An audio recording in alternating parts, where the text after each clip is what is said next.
Hello everyone, hope you're doing well. Today we're back on the update 1.87 second dev server, and it's time to have another look at the Ariete P, or as it's known in game, the C1 Ariete Pre-series.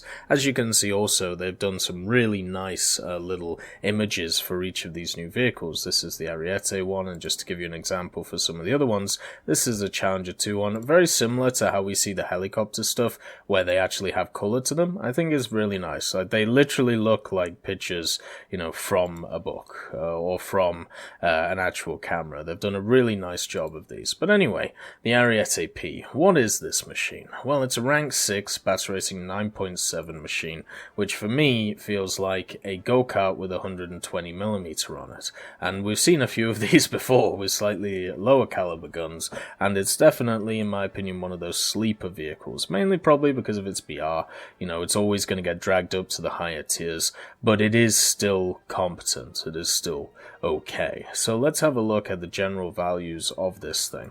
And I think it's good to first start off with the armor, since that seems to be the thing and the majority of people are interested in. It has a crew of 4. You got the driver in the front, you got the loader, and then of course the commander, and the gunner who is sat here behind the massive optics block, which I've just got a feeling this thing's going to just start really eating a lot of rounds, so that's going to be fun. But if we look at the armor, the upper glacis, and it is only the upper glacis, not the lower, has 35-8 45mm worth of armor on it. On the cheeks, you're looking at 14-14-80, and then of course you have the 14-35-45. So between these blocks, there is nothing, at least right now. All there is space. So if this comes to live with just this spaced armor, you might as well not have armor on this machine. The only thing it's going to stop against is specific HE shells. It's also got 15mm and 35mm of armor on the back, and then of course it has this little hole here, which is kind of interesting in the armor. And the reason why that's there is because this exists, and on top of it, I'm guessing this is where the ammo goes in the turret. If not, who knows what is going on. I don't know why any of that is there. You have the first stage ammo stowage right here, right next to the loader. 15 pieces should be easily enough in one combat engagement in the game. Generally, you don't go through 15 pieces of first stage ammo, especially with what this machine is going to be, which for me is a go-kart. So also you have all of the rounds here as well in the front. So overall, it generally looks like a 1990s tank. I don't know what else to tell you.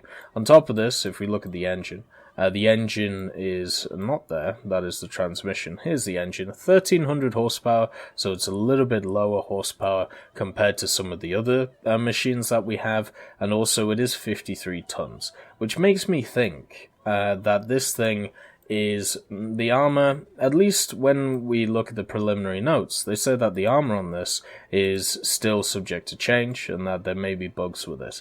For me, the weight of it does not make sense. When you have a machine like this, and when you compare it to the Leopard is slightly larger, but it has a ton more armor than the Ariete that we have right now, and it's only 3 tons heavier. The Abrams, 4 tons heavier than it. It has a ton more armor than it. It also has a ton more space. It is a much larger machine than this Ariete. So I've got a feeling that there's going to be a little bit more to the story than what this armor provides. Otherwise, we're going to have a few issues. Now, if we look against its contemporaries, so yeah, let's go IPM1, why not? You've got the M735, you've got the M774. The M774 pens everything, so it's 156 on this low glacis at most. On the top, you're looking at 111, 74, 97 on the cheeks, and then near the gun, 115. So this is a machine right now, I should say, that you can just lol pen. There is really nothing that can stop it at all when it comes to it at these levels, and that's fine, just means that it's going to be AA bait at the end of the day, and the fact it does have the automatic on its side is kind of funny that is, the fate of this thing if it comes out in this state. Then even against Heat FS, right, so the M456A2, the M456A2 eats this as well, because there's technically only spaced armor in this. You know, it only goes up to 200 millimeters worth of armor. Also in the upper glacis, 145-200. So overall with this machine, what we're seeing is it's not armored at all. So you've got to rely on the gun. Now, the gun itself is great. DM33, DM23, DM12A1. These are the same rounds that the Leopard 2A5 has access to, and there are very similar rounds to what stuff like the Type 90 has access to. This round is slightly worse than the top tier round from the Abrams, but it's still good. It's still great at what it does. It also has -10 gun depression, something that is higher or the same as other top tier vehicles, which is lovely to see. The turret rotation speed is satisfactory and realistic. The speed overall is good. It is a little bit slow to get off the ground, but it should be okay. And the fact, as I said, as it has the automatic as a backup, if you want to use this, or this can be the backup to the automatic, means that we are starting to actually fledge out the top tier for Italy, which is definitely required.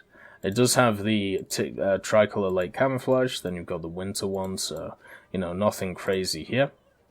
We'll just stick this one on, because as I did last time, I think this is the best looking one, to be honest. But, yeah, you can't rely on the armor. You can at least rely on the speed. Your main asset is the gun at 9.7. And if it ever gets to a point where 10.7 becomes a BR, or 10.3 becomes a BR, then this machine will have at least an easier time than it would now. Because right now, it is, at least in its current form, a step below the other top 4 MBTs which are getting added. You know, when you look at the M1A1 Abrams, the Challenger 2, the T80U, the Leopard 2A5, you can make arguments for all of them, which are good, which are bad, but they are on a good echelon. There's a reason why this thing is 9.7, and it's the fact that it isn't on the echelon when it comes to the armor and when it comes to other factors. The one thing that is interesting about it, though, is if you just hold down S or hold down backwards, you only get to -14 kilometers an hour. But if you hit the cruise control button a few times, it actually changes to second gear when it comes to the reverse. So you can actually go a hell of a lot faster. So one of the problems with this right now is the fact that it doesn't kick itself into that second gear. And as you can see, we're going at 46 kilometers an hour backwards. This is the fastest reverse tank in the game. The problem is, it doesn't kick itself automatically into second gear and gets stuck here, so you've got to hit the button that you've got set up for cruise control, otherwise you're kind of screwed. You know, you aren't able to get to those speeds. It is actually faster in reverse. Well, actually no, it's similar. It's very similar in reverse as it is to going forward, which is good. You know, that's kind of what you want from this machine. And on top of it, you have quite a similar profile to the other top tier tanks. One thing I will note is that getting from 40 to 50 is a lot harder in this thing compared to the Abrams, compared to the Leopard. And it will get there, but it will also lose a lot of speed like this, like when you turn. That simple 90 degree turn took away from 45 to about 25. So it took away about 20 kilometers an hour of speed. And if we turn again, you see, it's going from 44 to 20 just on a similar turn. Now, this thing does have dual drive, so that is nice to see. You know, it's kind of standard with a lot of these NATO vehicles, and it does have a lot of stuff that, you know, you kind of expect to have on these machines. So it has the smoke shells, it creates a really nice semicircle. Now, I would like it to have 16 smoke shells so you can create 2 semicircles, but overall it's okay. It also has access to the guns, 2 MG3s, which are incredibly fast firing. These are quite low caliber, but at the end of the day, if you're shooting down planes, or if you're going after lower targets, or trying to mark a target, you want a higher firepower from this machine. The rounds are exceptional, and the way I would actually describe this might actually be the easiest way for me to get across the idea. So, The XM1. The XM1 does not have any armor, really. It doesn't have a lot in that department, but what it does have is speed, and what it does have is a good gun. Imagine if you took an XM1, you gave it a little bit more firepower, but took away some of its speed. That's pretty much what this Ariete P is, when it comes down to it, and I think that's okay. The problem is, though, which we've seen time and time again, even with 9.0s in the last update, is 10.0 will be the BR that people want to play. So everything getting to 10.0 is going to be, more of a grind to there. And what this means is while grinding the Ariete, or while using the Ariete, you are going to come up against a lot of 10.0 vehicles, and what's going to happen is you're going to get mullered. Because in my opinion, unless you're coming up against an Abrams, you're pretty much, you're very similar to an Abrams in the playstyle, apart from the Abrams is faster and it has more survivability just because of the way the crew's laid out in it, and also the ammunition is laid out in it as well. So you've got more survivability in the Abrams, you've got more speed, but when it comes to the gun, when it comes to the reload and everything like that, very, very similar. So if you come up against an Abrams, it is kind of whoever shoots first and whoever shoots accurately. If you come up against a Leopard 2A5, you're dead. Like you literally cannot do anything to that thing which it cannot do to you. You do not have an advantage over it because of the armor that you find on that vehicle.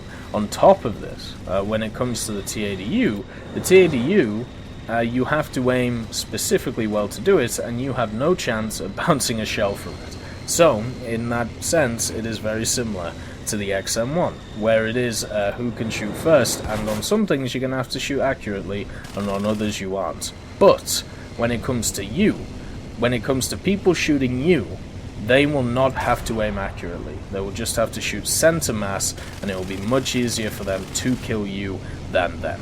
And that is the problem with this thing.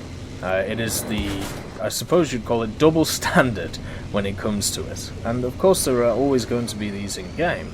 But the question is, will this eventually end up as a 9.0 vehicle, or will it go lower? Or will it just not get played because it will be swallowed up by the other vehicles that are around it? Or will it get carried by the automatic? There is a lot of questions for this vehicle, and that's what makes it very enticing to me. Anyway, I hope you all have a wonderful day, and I'll see you next time.